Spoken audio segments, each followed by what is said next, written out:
All right, I have 12 o'clock. So, and I know John has a lot to share, so we would like to get going then, everyone. Thank you very much for joining us. This is our 5th Lunch and Learn of the year. You should all be muted as you join, and I ask you to stay on mute, but I can, I think, open it up for questions after when John's done his presentation. There's also a Q&A function at the bottom of your screen and a chat. So I'll keep an eye on those. If you want to go ahead and type in questions as they come to you, that would be appreciated. The session is being recorded, and the link to the recording and the slide presentation will be provided to everyone who signed up after the fact, probably Monday. It'll also be available on demand to all NEBRA members. So thank you for joining us today to learn about the state of science when it comes to the effectiveness of thermal processes in destroying PFAS in biosolids and other end-of-pipe materials. We at NEBRA have been tracking emerging technologies for PFAS, some of which produce residuals like biochar that can be recycled. And although recycling biosolids is NEBRA's primary focus, we realize we need all 3 biosolids management methods to be viable into the future, and more options as well. Our speaker today is John Ross. He knows a lot about contaminants of emerging concern, especially PFAS in wastewater. John started working for Brown and Caldwell in 2012 after graduating from Marquette University. John's work is focused on solids management at water resource recovery facilities, and he's developed a specialty in thermal drying and processing. At Marquette, John performed his master's thesis on the fate of micropollutants during biosolids pyrolysis. And I first met John when I joined NEWIA's, the New England Water Environment Association's Contaminant of Emerging Concern Committee. He would always raise his hand to help, and then he went and moved to Michigan on us. So it's great to have you with us here today, especially since recently, on Monday, I believe, John welcomed a new baby daughter, his first, I'm pretty sure, and I'm sure he's not getting much sleep right now, so I'm really pleased he could still join us. And with that, I'm going to turn it over to John, have him take over the screen sharing. And we are very excited to learn more from you about thermal destruction technologies. All right. Thanks very much, Janine. Thanks for the introduction. So I am 2 weeks into first child, so if my grammar is not completely spot on, please make sure to type in your clarifying questions to Janine. But I'm excited to talk about this topic, and I really appreciate the chance to speak with all of you. And thanks very much, Janine, for the opportunity, and as always, for your leadership on this important topic.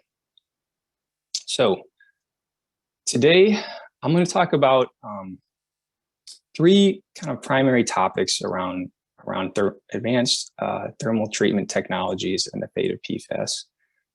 So the first is we're going to dig a little bit into the fundamentals around thermal treatment technologies, and then studies that have been performed to date around PFAS treatment and what we might glean from that when thinking about prospective fate through technologies that are available today. We'll talk a little bit about what technologies are available today and what's coming down the pipe. And then I'll give some updates on active research that we're performed in, as well as others, and just general thoughts on what's next for the industry. Okay, so as a general note, a lot of what I'm going to present is the result of work that's been done over the past few years of a research team that we at Brown and Caldwell formed.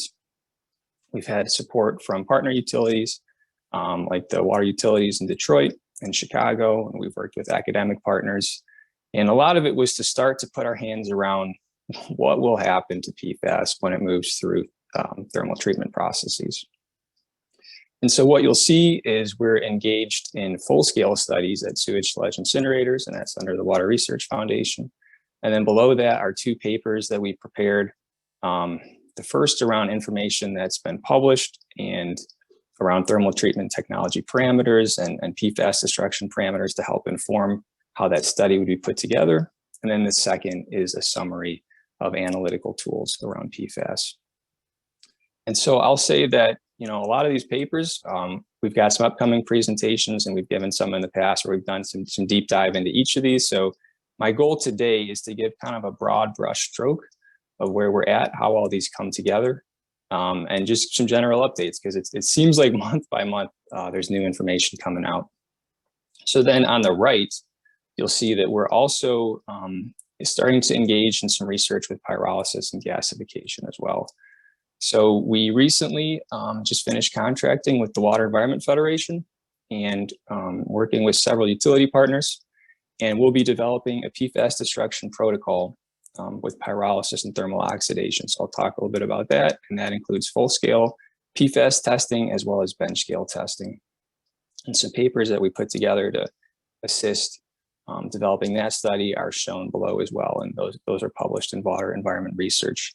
And so I'll say, like I said, some of this is going to be a general overview, but Brown and Caldwell paid for open access for all of these papers, so please feel free, reach out to me if you'd like help finding them, but they're all available online. A lot of this information is going to be there in more detail. Okay, thermal treatment fundamentals. I'm not going to spend much time on the background of PFAS and biosolids. I think at this point, most everyone's pretty well familiar with the story and the problematic aspects and where we're at. I think just from a general note, when we think about thermal treatment technologies, we do know that when they're fed residuals, wastewater solids or biosolids, that will contain PFAS, right? So PFAS partition of biosolids, and they'll partition to different extents depending on the PFAS compound. So we also know that partitioning is correlated with chain length. So the longer chain compounds, we would expect to see more show up in the biosolids. And for thermal treatment, be submitted to thermal treatment. We also know that the common stabilization processes available today do not destroy PFAS. So this was a study from out of Purdue, and it looked at thermal drying, composting, and thermal hydrolysis. So the drying study was interesting. They actually showed an increase in mass and concentration for PFAS through the drying process. Part of that could be removal of some volatile material through drying. Some of it could be transformation. Some of it could also be, it's very difficult to sample thermal dryers. There's an internal recycle loop, and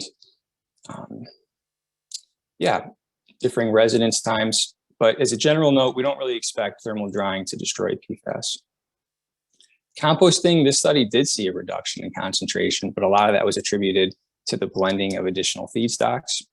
And thermal hydrolysis, which you might hope there's some PFAS destruction through the pressure cooking process, did not show destruction. So thermal treatment, then today, we're really considering that as our option for destruction of PFAS and biosolids. And so when we start to put our arms around these technologies, a lot of times people will ask, one of the first questions is, so what temperature do you need to hit for PFAS to be destroyed? So one important thing to consider here is that when you think about thermal processes, it's really a continuum of the 3 T's. So temperature is one, residence time is the other, and turbulence is the third. And so each of these are going to impact to the extent that PFAS would retain in the hot zone. So you can think about that in terms of residence time. Temperature would be the max temperature in that zone. And then turbulence, there's a couple pieces to that. So one is how well contacted is the PFAS with the oxidant? How well is the heat distributed within that reactor? And then also in some technologies that use like a fluidizing bed, there's actually like a physical contact, and some of the particles physically get beaten up. So each of these things are important to consider. They're all going to differ between how reactors are operated at full scale, different reactor technologies. So that's one of the key takeaways right away, is that it's not so simple as what temperature. And when we think about this, thinking about reactor types, operating parameters, and full scale fate studies are really going to be important. Okay, and so I do want to address, oftentimes, you will hear folks say, well, you need at least 1,000 degrees Celsius or 1,100 degrees Celsius. And so in one of our papers, what we did was we said, okay, well, where did that guidance come from? And down there in the right, we think we assembled a lot of the primary sources that list those temperatures and any kind of commentary on residence time. And one of the things to note is that all of these cite some similar early bench scale research. And we'll talk a little bit about what that research is. And they also will reference precedents that have been set for hazardous waste. But the thing is, this temperature, like I mentioned, it doesn't necessarily consider fuel chemistry that could be unique to sludge. So there could be some metal catalysts in sludge that support destruction, and turbulence, residence time, and oxidation conditions. So another note around the theoretical basis, it's certainly understood that PFAS is going to be difficult to destroy no matter how you do it, including thermal means. It's used as a fire retardant, right? And the carbon-fluorine bond is the strongest organic bond in chemistry. So to be able to destroy that bond, it requires high energy. And so what's shown here, this is a table from a paper in 1998 that developed theoretical energy that would be required to break each of these bonds. And these are all kind of smaller decomposition, smaller fluorinated carbon products. And one of the key takeaways here is that the shorter the carbon chain gets, the more stable it becomes. So the higher energy it takes. So oftentimes when we think about destruction, you might think that it's easy enough to pop off a kind of a functional group, right? So some of these functional groups on these PFAS chains might be easier to pop off. And if you're analyzing for that specific PFAS and functional group, it might not show up. But some of these smaller, shorter carbon chain fluorinated compounds might remain because they take a higher energy density. And so specifically looking at carbon tetrafluorine, that's been proposed, and actually by the US EPA, that's been proposed as a surrogate, right? So if we don't see any carbon tetrafluorine, or if we see kind of an overall reduction in mass, we could use that as a surrogate for destruction. Okay, so I mentioned a couple of those early bench scale fate studies that are used to inform some of the theoretical guidelines. So one of the first was performed in 2003, and that was Taylor and Yamada. And so they ran a bench scale combustion test, and it was generally set up to mimic an incinerator with an afterburner. So they had a pyroprobe that would volatilize the PFAS, and then a furnace that would operate at oxidative conditions. So they ran it at 600 and 900 degrees C, and they saw that there was over 99.5% destruction at 600 degrees C, and then at 900, they saw they got another 9. There was 99.9. Another thing to know with that is that they did find a couple of shorter carbon chain fluorinated products at 600 degrees C. So after that, Yamada performed research, similar setup, and this time his group used 1,000 degrees C for 2 seconds. And so they used PFAS impregnated textiles, and that was shown to be removed to below reporting limit. And then that study was carried out similarly at full scale at 1,000 degrees C for 2 seconds. And again, that indicated complete destruction.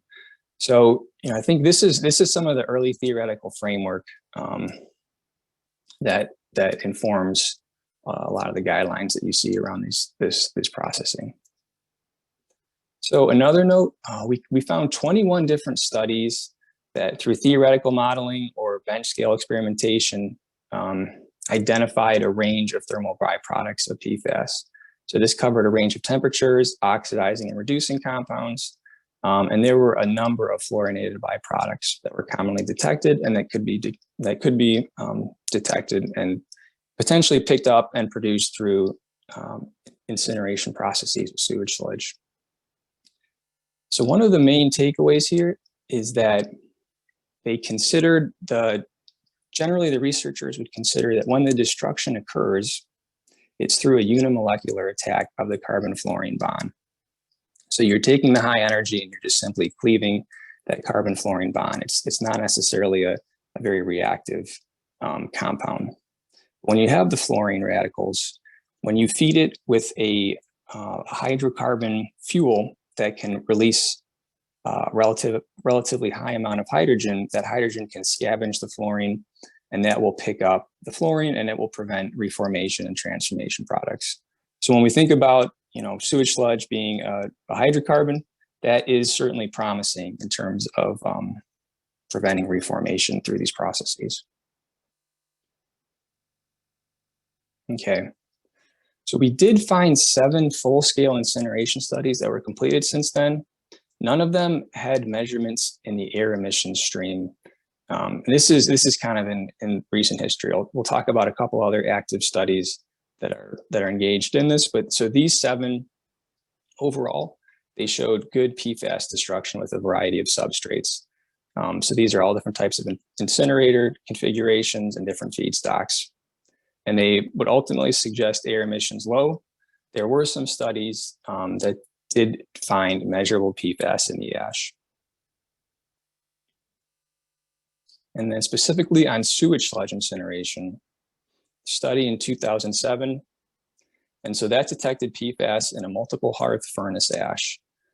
And so what they found is that anywhere from 26% to 97% less PFAS compared to the dewatering cake load. So a note about this, I think what this tells us is that some PFAS might be removed to a greater extent than others. But some of this removal that we saw in this study was much lower than you'd expect, right?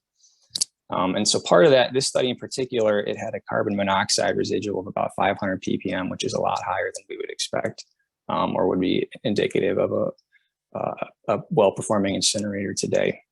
So, I think there's some qualification with that study. So next, shown on the graph to the right, this represents some findings from an active study that was performed by Patel. And so they evaluated PFAS emissions from a fluid bed furnace, a sewage sludge incinerator, and they tested all the inputs and outputs and the air emission stream. And so their initial findings show some destruction. And if they think about the mass load coming out of the sewage sludge incinerator, it was 60 times lower than that of the wastewater treatment plant effluent. And they also found a large inorganic fluorine load in the scrubber drain, which would indicate that the organic fluorinated compounds such as PFAS are getting destroyed and mineralized throughout this reactor. And so what you can see on the right, so these 2 graphs it's the same graph, it's just a different scale. So there's different color codes. So the influent PFAS are on the bottom, and then the effluent are on the top. You can see that there are some PFAS that was picked up in the scrubber water. And then the gray is the stack gas. So out of all the compounds, there was one compound that was detected in the stack gas. That's HFPO, and that is indicative of Gen X, right? So this is interesting because Gen X has been proposed as a safer PFAS alternative, but we know it's shorter chain, it's more mobile. And in this case, it was detected in the stack exhaust. So I think our takeaway from all of this is that the technologies that are available today, so the studies here with incinerators, show a lot of promise for PFAS destruction. And so what's going to be important then to understand is is it good enough, right? So that's kind of the formula that the rest of this takes, is studies that we can engage in to evaluate how well these technologies are going to perform, but there's still a fundamental question of what's good enough when we think about permitting and implementation. Okay, so I'll talk a little bit about the technology landscape around thermal treatment technologies. So a couple pieces of context.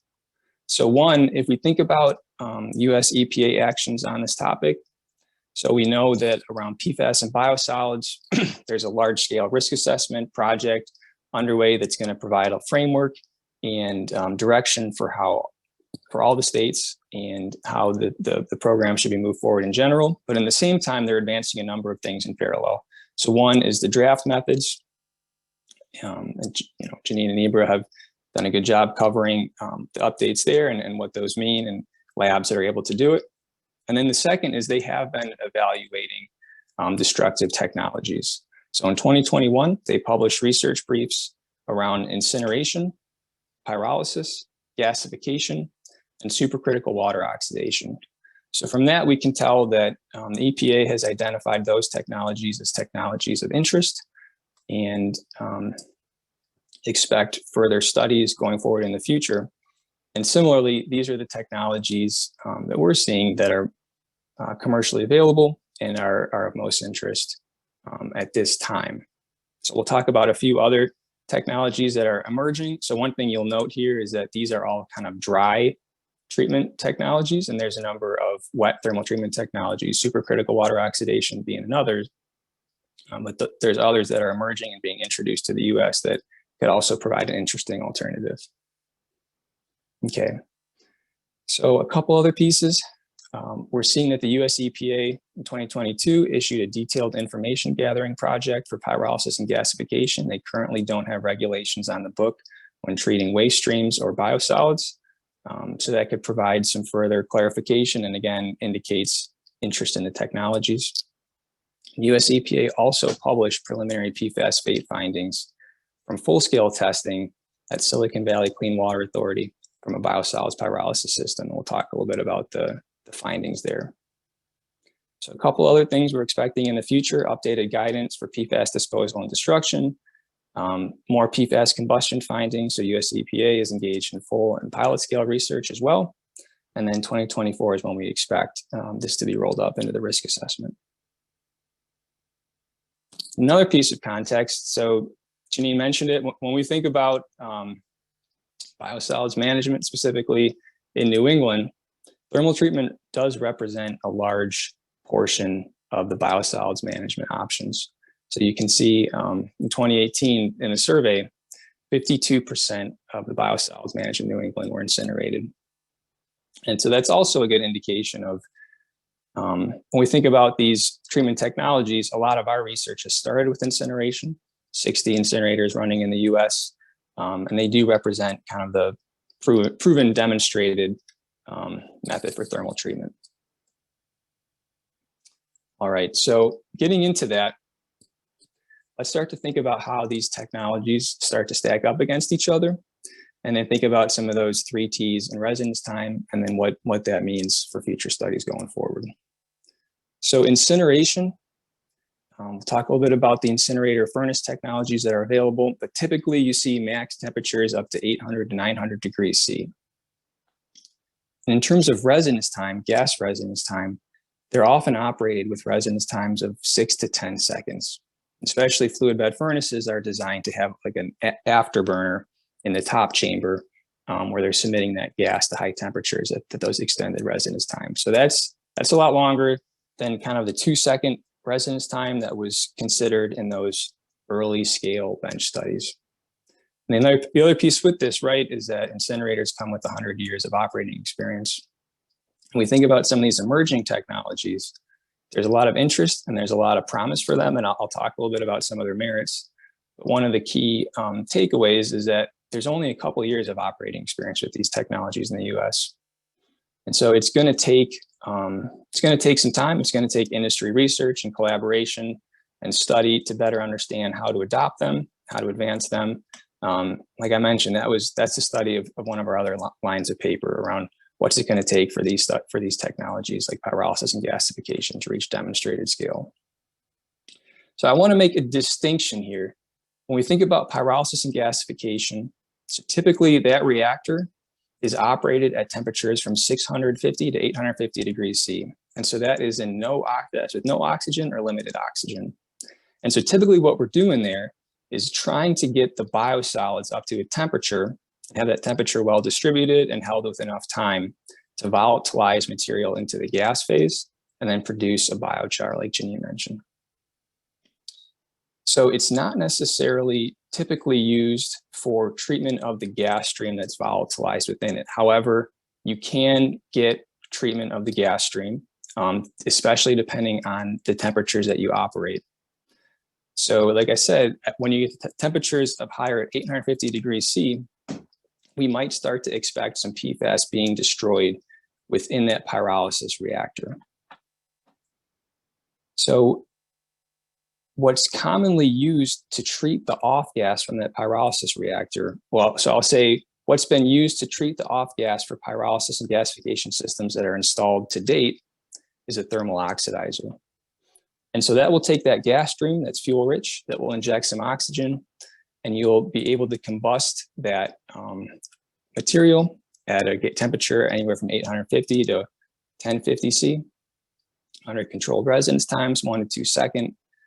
And I'd say the merit here, the benefit here, is that by injecting the PFAS into a gas stream, you're able to get a high degree of control. When you inject the oxidant, when you inject it all in the mixing chamber and the combustion chamber, you're able to achieve excellent turbulent conditions. So even though the residence times are lower, we would expect that the turbulence here would provide a primary benefit.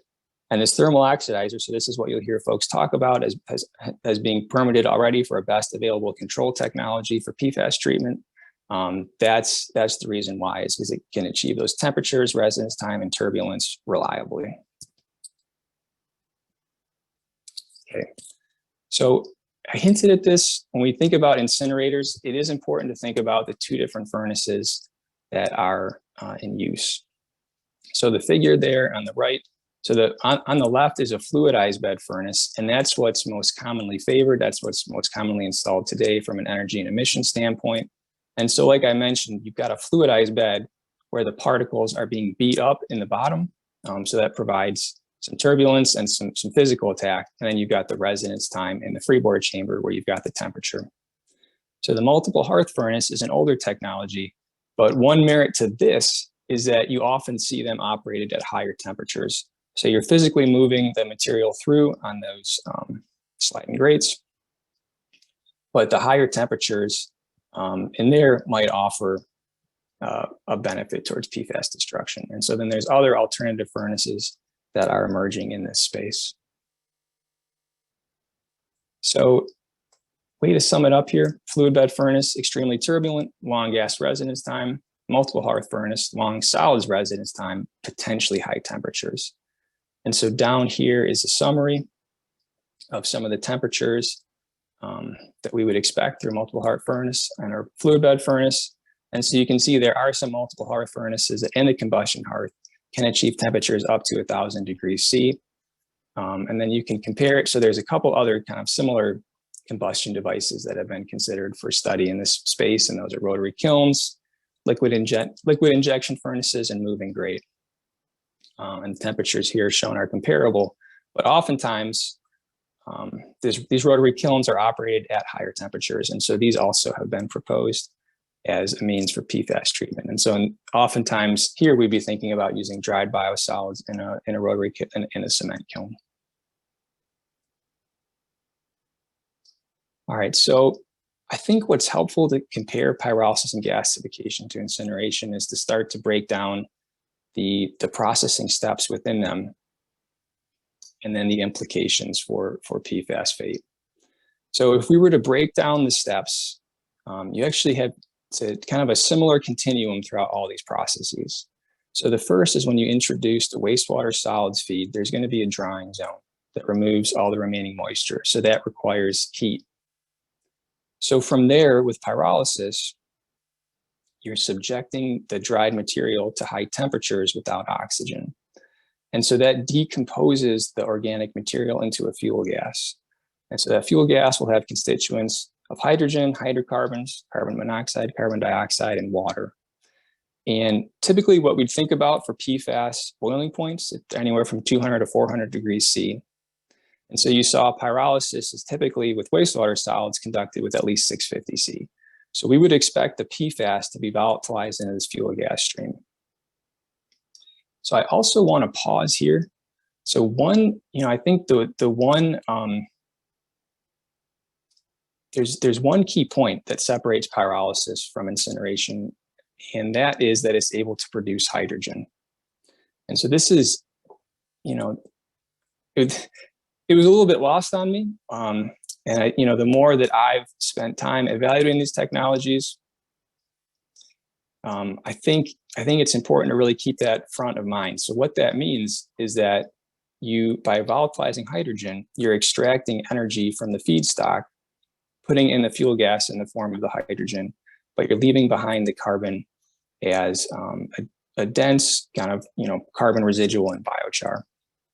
So what that offers you is an ability to sequester carbon emissions in biochar, and then kind of shift the energy balance. So instead of just producing hydrocarbons, you're actually shifting the hydrogen carbon ratio, and that also makes your biochar less susceptible to biological degradation and chemical degradation. So really that's kind of the key feature if we think about this technology globally.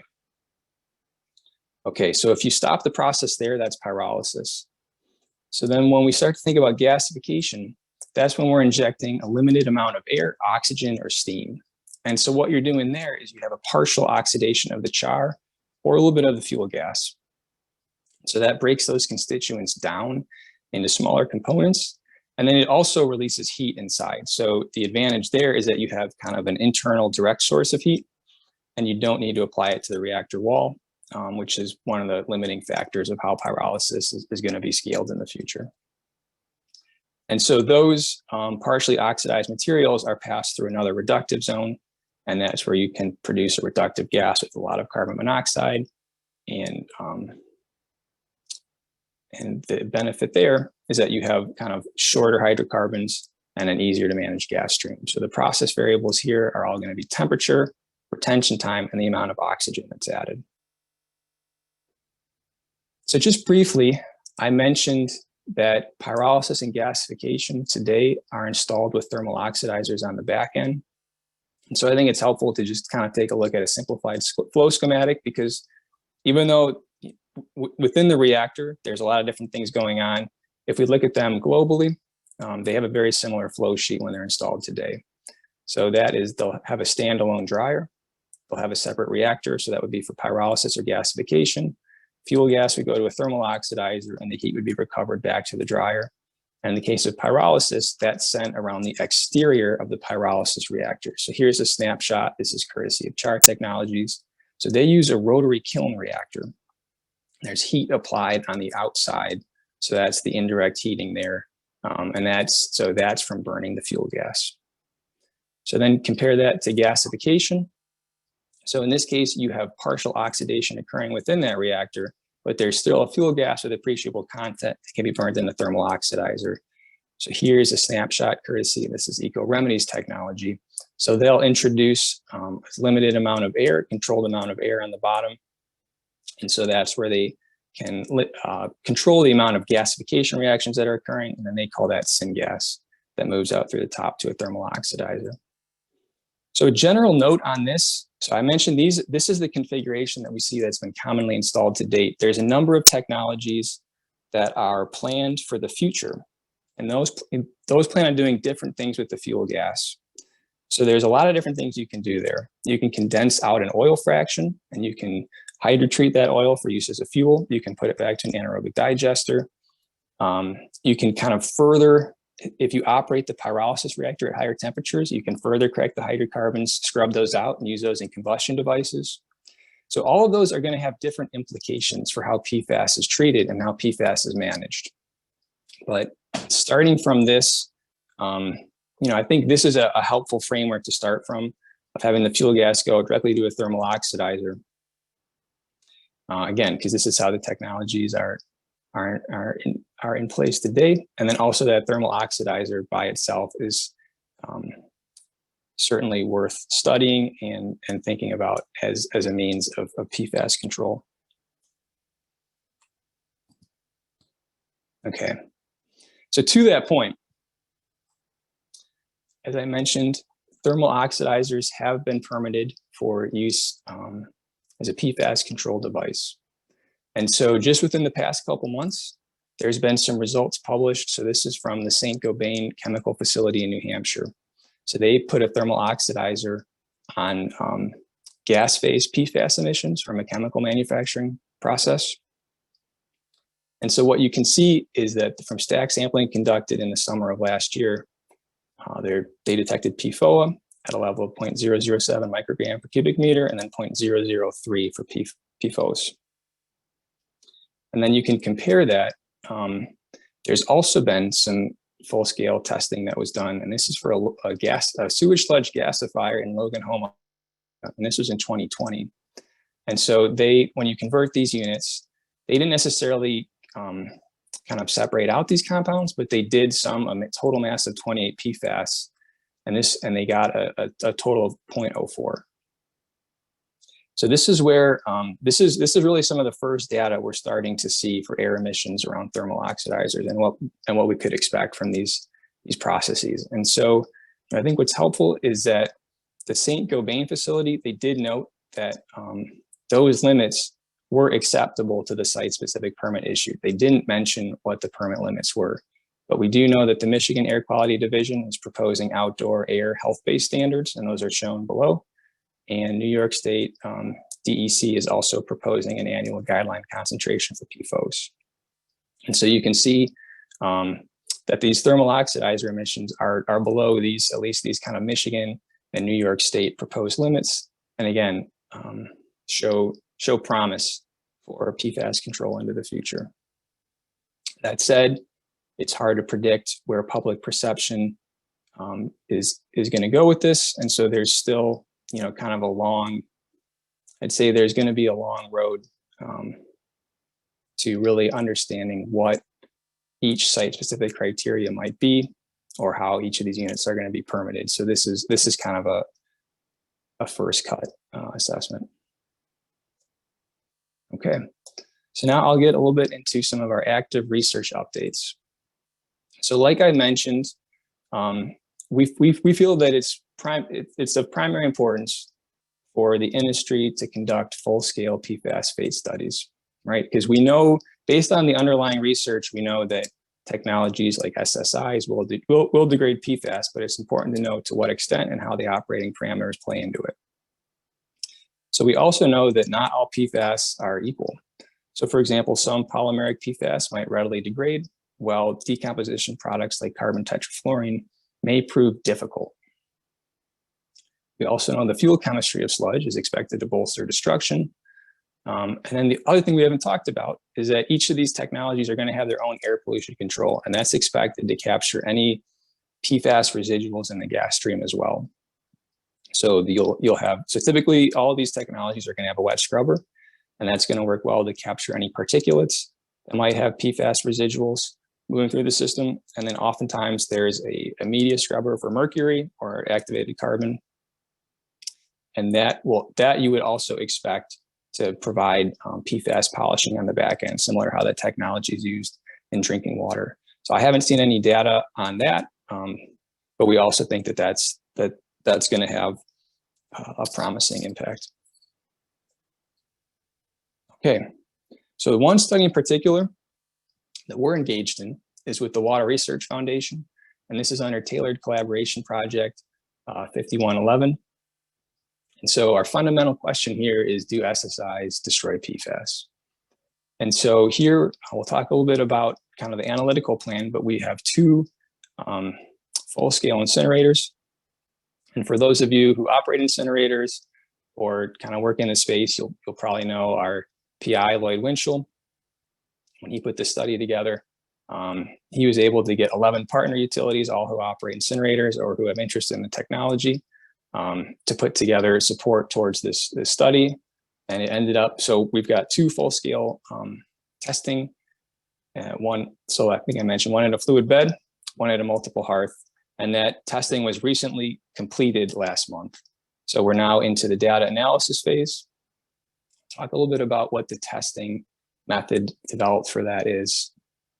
So the goal here is to achieve, it's difficult to say, so really I'll say, a general note with all of this is that we're never really going to be able to close a PFAS mass balance, especially within reactors that have like a ceramic refractory. Some of that PFAS might get entrained into that material. And then also, there's over 8,000 PFAS species.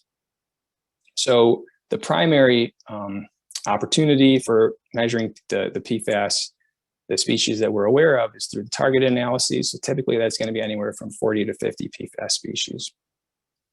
So what we did is we did run a targeted analysis, and this is going to be on all the inputs and outputs. So the sludge feed, and then the combustion air, and then all the outputs. So the scrubber water, the gas emissions, and the ash. So in addition, we're also performing non-targeted analysis. So if we do find that there's decomposition products that are produced on the back end, but they're not picked up by those 40 species that we have under our targeted analyses, non-targeted analysis provides a non-quantitative way to identify what those compounds might be so we can look for them the next time. We're also attempting a total organic fluorine balance. So the goal here is that we can evaluate the total mass of organic fluorine coming into and out of the system.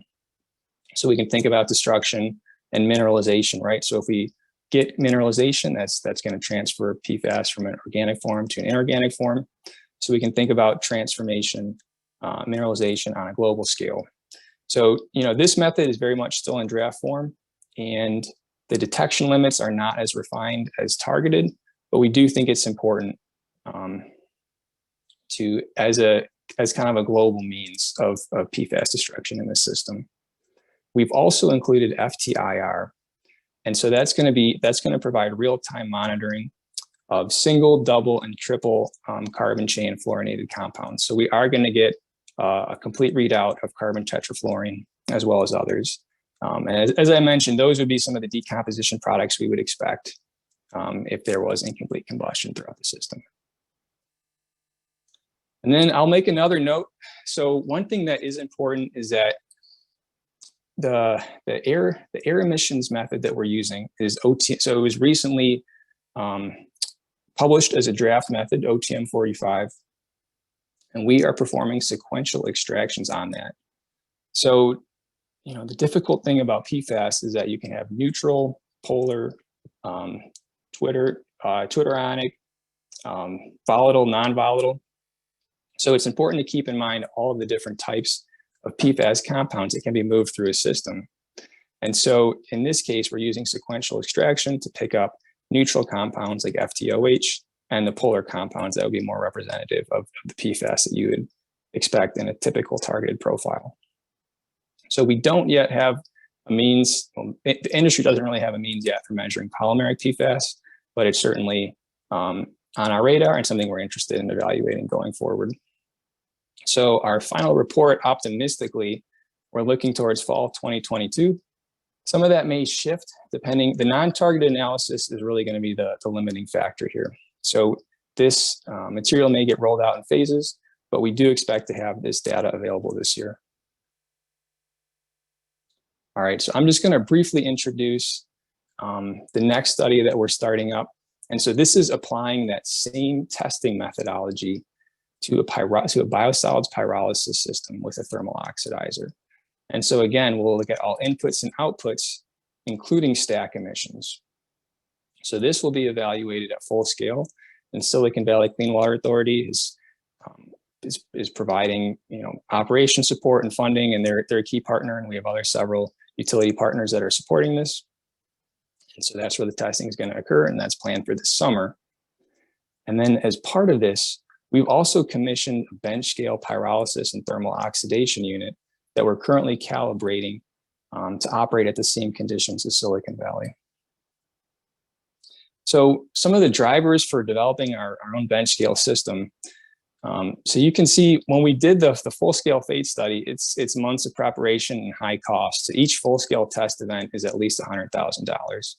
So by carrying out the studies at lab scale, we have opportunities to rapidly and affordably test varying system parameters without needing to go through the rigmarole of these full scale systems.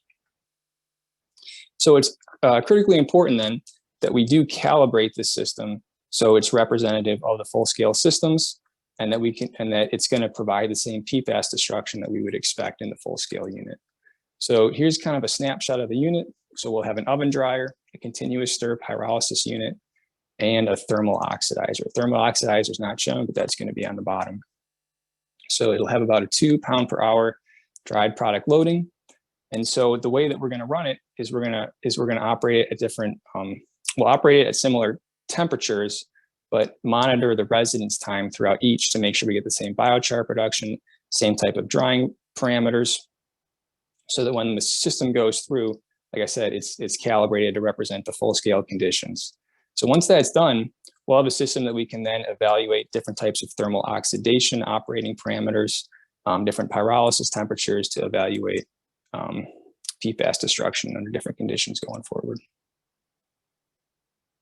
Okay, so I'm going to wrap up there, but I know we've got time for questions. So I think if I had to summarize what were kind of some of the key takeaways and research needs for where we're at this point, it's going to be really important as an industry that we start to put together these studies, compile the data, and then, what we'll be looking for is destruction removal efficiency numbers of thermal treatment. So I mentioned the Battelle study that's underway. US EPA has other studies underway. WRF also has another pyrolysis study underway. And so that one's going to be interesting. So that is with fuel gas that's going to be conditioned and used in different applications. So that's going to provide another data point, and then our WEF pyrolysis study. So it's also going to be important to match combustion chemistry parameters to these full-scale systems. And then our goal with the bench scale system is to be able to model those and vary those at bench scale to evaluate performance going forward. Also, I'd mentioned these emerging technologies, they offer a lot of advantages, a lot of merits. So as Janine mentioned, it's important to our industry that we get more technologies and more options going forward. There's still a lot of unknowns about their long-term maintenance, long-term operation needs. So as an industry, it's going to be important to develop that data together to advance those technologies. And then also, we talked about our analytical approach. Those are using methods that are published, but those methods are still draft. So as we go through this, it's going to be critical as an industry that we develop analytical standardization around how these tests are run and just in general technology assessments. Okay, that's what I have for questions. Or for my presentation. Ready for questions. All right. Yes, the lack of sleep, that's where that's coming from, John. I just had a quick question. The bench scale facility you're talking about, that's a Brown and Caldwell facility that you guys have constructed? So it's a collaboration with multiple university partners and industry partners. But yeah, it was BC commissioned it. Where is it located? I'm just curious. It's in Canada. It's in Western University. All right. So here's a question from early on. Can you discuss organofluorine compounds, some of which are defined as PFAS in PPCPs, and their contributions to PFAS and total organic fluorine levels in wastewater? It's a good question. Yeah, so I know, traditionally when you look at the literature back like 10 years ago, a lot of these compounds were described as organofluorine. So the term PFAS wasn't really, is kind of more of a recent descriptor. So, the way that we would think about it is that PFAS, the umbrella PFAS is really representative of the organofluorine compounds that would be used in industry or through commercial use, and would represent the bulk majority of what you'd consider organofluorine compounds. But it is an important discussion. And, I think when I say research needs here, maybe another key research need is going to be just in general inventory of PFAS, and I'll expand that to organofluorine compounds and biosolids, so that when we're testing, we know what to test for and how to test. Yeah, very important. I agree. Chris Holcomb, one of our members, has a question. Does HF generally remain a liquid after a scrubber, or can it be a gas phase or particulate matter aerosol post scrubber? It's a good question, Chris. So, we would certainly expect that when it goes through an alkali scrubber, that it's going to be neutralized and absorbed into the gas stream. I don't have the data, right? So any compound is going to have some partitioning to water, to air. My understanding is that the majority is going to stay in the water, but that's a good point, and it could be helpful data to have on total fate going forward. Still lots of questions, more questions than answers, but it's more fun to talk about what we don't know, I think. But anyway, here's another question for you, John. This is a great question, very practical, from Anonymous. Didn't want to identify themselves, but are there any kind of retrofits that could be done on existing fluidized beds and other SSIs to ensure complete PFAS destruction? Great question. Yeah, absolutely. So there's a couple ways to think about that. So I will say that some of the earliest forays into pyrolysis and gasification were in trying to convert old multiple hearth furnaces into gasification units that would then volatilize the fuel gas, and they'd put in a thermal oxidizer. So as I mentioned, you know, the way that the industry is at right now, that thermal oxidizer really represents kind of your best available control technology. And so we're going to get better data here pretty soon on what specific parameters are there. So there are opportunities still today. There's outfits out there that retrofit multiple hearth furnaces to kind of a gasifier or pyrolysis unit, and certainly fluid bed, right? So there's one gasification vendor that standardizes on a fluid bed furnace. So, you know, I think that's off the top of my head, that is a potential path that folks could go. The other option is to just put on an afterburner. So there are some incinerators now that even just put on a thermal oxidizer and they feed it like a methane fuel. And that's another option that you could use to get further treatment. Oh, that's really encouraging. All right, let's see. We get some congrats on your new daughter comments. That's from Deb. You're welcome. Does anyone else have any questions? You can raise your hand too. Down at the bottom, there's a little raise hand thing. I think I can figure out how to unmute you if you have questions. We'll just wait a minute here, see if anyone else has any more questions. I see some incinerator folks on here.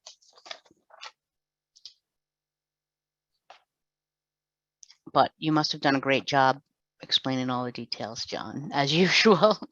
That's it for questions. But I really appreciate that was really interesting. I learned a lot, and I'm looking forward to seeing some of these papers coming out soon and reading more about it. Hang on, I think we got one more question before we. No, just Laurie Stone says, excellent presentation, John.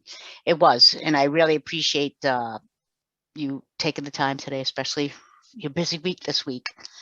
And just don't forget to shoot me your slides so I can share those with folks after the fact. I really appreciate everyone joining us today.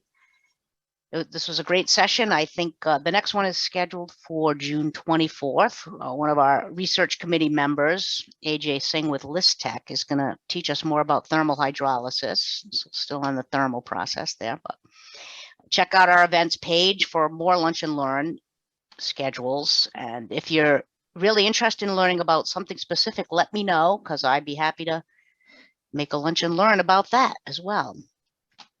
And with that, I wish you all a happy Friday, a great weekend, and maybe I'll see some of you in Columbus. I think I'll see you there, right, John?